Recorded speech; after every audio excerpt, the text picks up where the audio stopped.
Train প্রযুক্তিতে গোটা বিশ্বকে এবার ভারত চমক দিতে চলেছে। তার কারণ ভারত একটি এমন ট্রেন নিয়ে আসছে যে ট্রেনের গতি শুনলে অবাক হয়ে যেতে পারেন আপনারা প্রত্যেকে। ইতিমধ্যেই সেই ট্রেন টেস্ট করার জন্য তার একটি ট্র্যাক তৈরিও করা হয়ে গিয়েছে এবং খুব তাড়াতাড়ি সেই ট্র্যাকে ট্রেন চালানোর যাবতীয় প্রস্তুতিও নেওয়া হয়ে গিয়েছে। একেবারে ভারতীয় প্রযুক্তিতে তৈরি করা হচ্ছে এই নয়া ট্রেন, যার নাম দেয়া হয়েছে হাইপারলুপ ট্রেন। আর এই হাইপারলুপ ট্রেন ট্র্যাক তৈরির কাজ প্রায় শেষ হয়ে গিয়েছে। রেলমন্ত্রী অশ্বিনী বৈষ্ণব তিনি তার এক্স হ্যান্ডেলে এই বিষয় নিয়ে একটি ছোট্ট ভিডিও পোস্ট করেছেন এবং তিনি জানিয়েছেন যে ভবিষ্যতে এই ট্রেন দিশা দেখাবে গোটা পৃথিবীকে। 410 মিটারের এই হাইপার লুপ ট্রেনের যে ট্র্যাক সেটা তৈরি করে ফেলেছে।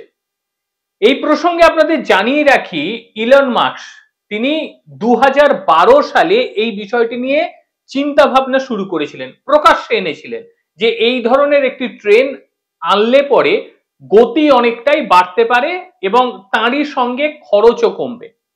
আর তারপরই ভারতীয় বিজ্ঞানীরা বিষয়টি নিয়ে গবেষণা শুরু করে দেয়। বিজ্ঞানীর থেকেও বলা বেশি বাহুল্য যে এটা ছাত্রছাত্রীরা করে ফেলেছে। আইআইটি মাদ্রাজের ডিসকভার ক্যাম্পাসে সেটি ওই যে ট্র্যাক সেই ট্র্যাক তৈরি করে ফেলেছে এবং আইআইটি ছাত্রছাত্রীরা এটি ঠিকঠাক ভাবে তৈরি করে ফেলেছে এবং ইতিমধ্যে যে ট্র্যাক তৈরি করা হয়েছে এটি আসলে রেল লাইনের ট্র্যাক নয়, এটি হচ্ছে একটা টিউব। এই টিউবের ভেতর দিয়ে ট্রেনটি যাতায়াত করবে এবং এই ট্রেনের গতিবেগ কত থাকবে শুনবেন, চমকে যাবেন শুনলে। এই ট্রেন ঘন্টায় 1200 কিলোমিটার পর্যন্ত যেতে পারে, মানে 1 ঘন্টায় 1200 কিলোমিটার যাবে। মানে বুঝতে পারছেন তো কতটা গতি। এবং এত অতিরিক্ত গতি হওয়ার কারণেই ট্রেনটিকে কিন্তু একটি টিউবের মধ্যে দিয়ে নিয়ে যাওয়া হবে এবং গোটা টিউবটিকে একেবারে ভ্যাকিউম করা হবে, ভেতরে যেন এক ফোঁটা বাতাস না থাকে। আর এই ট্রেনটি চলবে চুম্বক শক্তির মাধ্যমে, মানে বিদ্যুৎও পুড়বে না এবং একই সঙ্গে জ্বালানি হিসেবে তেলেরও ব্যবহার হবে না, ফলে খরচ অনেকটাই কমে যেতে চলেছে। যেহেতু খুব অল্প সময় বহু দূর পর্যন্ত যাতায়াত করতে পারবে, স্বাভাবিকভাবেই এই আবিষ্কারটি ভারত তথা এশিয়ায় অন্যতম একটা দ্রুতগতির মাধ্যম হতে চলেছে। সব মিলিয়ে উৎসাহিত গোটা ভারতের মানুষজন, তারই সঙ্গে রেলমন্ত্রী তিনিও ধন্যবাদ জানিয়েছেন আইআইটি মাদ্রাজকে এবং সঙ্গে ভারতীয় রেলকে। তারাই নিরলস প্রচেষ্টা করে এই ট্রেন আনার একটা জায়গা তারা তৈরি করে দিয়েছে। চেন্নাই থেকে বেঙ্গালুরু যেতে সময় লাগতে পারে মাত্র 30 মিনিট, এত দূর, কিন্তু চেন্নাই থেকে ব্যাঙ্গালোর যেতে সময় লাগবে মাত্র 30 মিনিট। এই ট্রেনটির মধ্যে একেবারেই থাকবে না হাওয়াজনিত কোন রকম ঘর্ষণ, কারণ আমরা প্রত্যেকেই জানি হাওয়া একটা প্রতিবন্ধকতা তৈরি করে গতির মাঝে। যেহেতু গোটা যে টিউবটা সেই টিউবটা হবে ভ্যাকুয়ামের মতন, মানে ভেতরে এক ফোঁটা বাতাস থাকবে না, স্বাভাবিকভাবেই সেখানে হাওয়াজনিত যে ঘর্ষণ সেটা যেমন থাকবে না, বিপরীত দিকে যেহেতু রেল ট্র্যাক থাকছে না, চাকার সঙ্গে যে ঘর্ষণ সেটাও কিন্তু থাকছে না।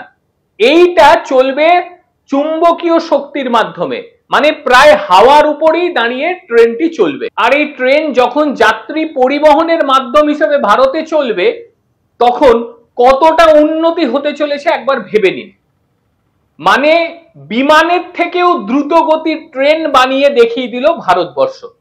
বিমান যেখানে সর্বোচ্চ যাত্রীবাহী বিমান ওই 800 কিলোমিটার বা 900 কিলোমিটার বেগে যেতে পারে, তার থেকে বেশি না। ঘরোয়া যেগুলো রয়েছে সেগুলো 500-600 কিলোমিটার বেগে যায় ঘন্টায়, আর সেই জায়গায় প্রায় দ্বিগুণ বলা যেতে পারে 1200 কিলোমিটার, মানে 1 ঘন্টায় 1200 কিলোমিটার এই ট্রেনটি রওনা দেবে।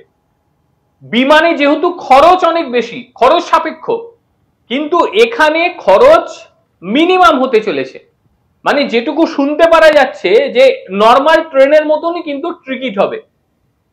রক্ষণাবেক্ষণের কি খরচ সেটা এখনো পর্যন্ত জানা যায়নি, তবে এর যে জ্বালানি খরচ সেটা অনেকটাই কম এবং পরিবেশ দূষণ একেবারে নেই, মানে পরিবেশ দূষণ শূন্য, কারণ চুম্বক শক্তির মাধ্যমে এই ট্রেন চলবে, কাজেই পরিবেশ দূষণের কোনো রকম নাম নিশানা থাকছে না। এবার প্রথম ট্রেন ঠিক কোথায় চালু হতে চলেছে সেটাও এখনো পর্যন্ত জানা যায়নি। আইআইটি মাদ্রাজ যখন এই বিষয়ে সফলতা পেয়ে যাবে তারপরেই কিন্তু এটাকে বাণিজ্যিকভাবে ব্যবহার করার যে পরিকল্পনা সেটাও কিন্তু ভারতবর্ষ ইতিমধ্যেই নিয়ে নিয়েছে, কারণ তারা জানে যে এখানে সফলতা আসার সম্ভাবনা প্রায় 100%। টানেলের মধ্যে দিয়ে যবে এই ট্রেন যাবে তার কি কি সমস্যা হচ্ছে নাকি একেবারে স্বাভাবিকভাবে সেখানকার বিজ্ঞানীরা যে যে জিনিসগুলোকে ভেবে রেখেছে সেই জিনিসের মধ্যে দিয়ে ট্রেন যাবে, এখন দেখার বিষয় এটাই। আর বাণিজ্যিকভাবে যখন এই ট্রেন চলে আসবে তখন শুধুমাত্র যে ভারতবর্ষের মধ্যেই এই ট্রেন সীমাবদ্ধ থাকবে তা নয়, বিদেশের বহু মানুষ তারাও কিন্তু এই ট্রেনে চাপার সুযোগ পাবে, কারণ বহু দেশ এই ট্রেন বা এই ট্রেনের যে প্রযুক্তি সেই প্রযুক্তি তারা নেওয়ার চেষ্টা করবে। এরই সঙ্গে একটা বিষয়, একটা দেশ বহু কিছু কথাবার্তা বলছে, বহু কিছু, মানে এত কথা মাথা যন্ত্রণা হয়ে যাচ্ছে তাদের, তো আমি নাম নেওয়া বন্ধ করে দিয়েছি কয়েকদিন ধরে, নাম নিশানা নিই না আর কি তাদেরকে। তারা আলু পাচ্ছে না, পেঁয়াজ পাচ্ছে না, সেখানে ভারতবর্ষ এমন ট্রেন চালাচ্ছে যা চোখের নিমেষে বেরিয়ে যাবে, মানে দেখাই যাবে না। 1200 কিলোমিটার বেগ, মানে চোখের নিমেষে দেখা তো যাবেই না যেহেতু টিউবের ভেতরে থাকছে। যাই হোক, পড়শি দেশ হিংসা করুক বা চিন্তার বাইরে থাকুক সেটা দেখে আমাদের কোনো লাভ নেই, তারা ওই পতাকা পোড়ানো, উল্টাপাল্টা গাল খিস্তে দেওয়া, কমান্ডে এসে এই সমস্ত লিখে যায়। আর এর মধ্যে যারা মনে করছেন যে আমি আষাঢ়ে গল্প ফাঁদছি, দয়া করে একটু টুইটারটা খুলে আপনি দেখতে পারেন, সেখানে ছবি সমেত রেলমন্ত্রী অশ্বিনী বৈষ্ণব দিয়ে দিয়েছে। সেখানেও যদি মনে হয় যে ভারতীয়রা ভুলভাল বকে যাচ্ছে, একেবারে আপনি গুগল করতে পারেন, সেখানেও কিন্তু বিস্তারিত দেয়া রয়েছে। আইআইটি মাদ্রাজ তারা কি করছে সেটা কিন্তু স্পষ্টভাবে দেয়া রয়েছে, সঙ্গে উইকিপিডিয়া ঘেঁটে নিতে পারেন। উইকিপিডিয়া তো আমারও কেনা নয়, আপনাদেরও কেনা নয়, বা ভারতীয় কিনে রাখিনি, সেই উইকিপিডিয়ার ভেতরে ঢুকলে পরেও এই আইআইটি মাদ্রাসের যে কর্মকাণ্ড সেটা পুরো মাত্রায় দিয়ে দিয়েছে।